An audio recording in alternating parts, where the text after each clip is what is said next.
So in the beginning, Nico says, good morning. What's up, Nico? So Good morning, Nico. Nico likes stories. I'm going to tell a story. All right, go ahead. When I opened the salon, I was 21 years old. I had no book whatsoever. I had zero clientele, right?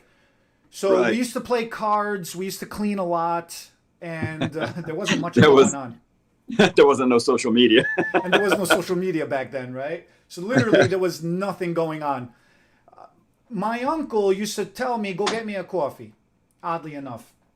So uh, he used to give me a couple of bucks. I'd go over to the grocery. Inside the grocery, there was a coffee shop in there, and it was pretty good stuff. Everybody liked it, right? Now, Hmm.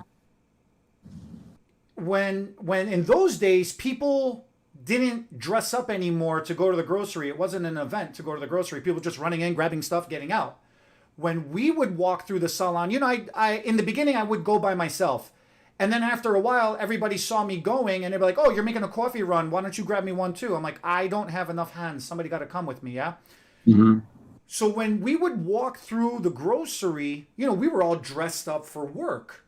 So she'd be wearing a dress. The stylist would wear dresses back then. I would wear shirts and ties back then. I'd be almost in a three-piece suit. Some days I was in a three-piece suit to do hair. So that was just how we dressed up at that time, yeah? The people at the grocery would always take notice, like, who are these two people all dolled up coming, walking through? And we go get our coffee, and at the barista or whatever you call them, they'd start talking to us and chatting us up because they thought we were somebody.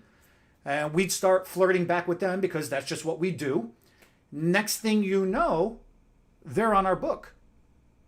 And I'm like, oh, wow, cool, interesting. Okay. So then we would do the consultation, and they're like, we can't afford your services. Sorry, we got to go. I'm like, huh, that's even more interesting. Okay, this sucks now. Now it's really awkward tomorrow when I got to go get coffee for everybody, yeah? So I'll figure it out. Look, you want free hair? Can you recommend me another person? And I'll do your hair for free. So in my mind, I was washed. I was talking about this last week too, right? In my mind, I was balanced out. Right. So that made sense to me. It felt good to me. Well, she was all excited about it. And she's like, yeah, sure, I'll get my friend. We'll come over, And I don't know what they ended up working out with each other. They started getting their hair done. Now I had two clients. All of a sudden, from zero, I had two. Well, I love milkshakes. I don't drink coffee. So I'd go over to the ice cream shop. There was a couple of doors down ice cream shop. And there was a little girl working. She was a high school kid. So I told her the same thing just to see if it would work.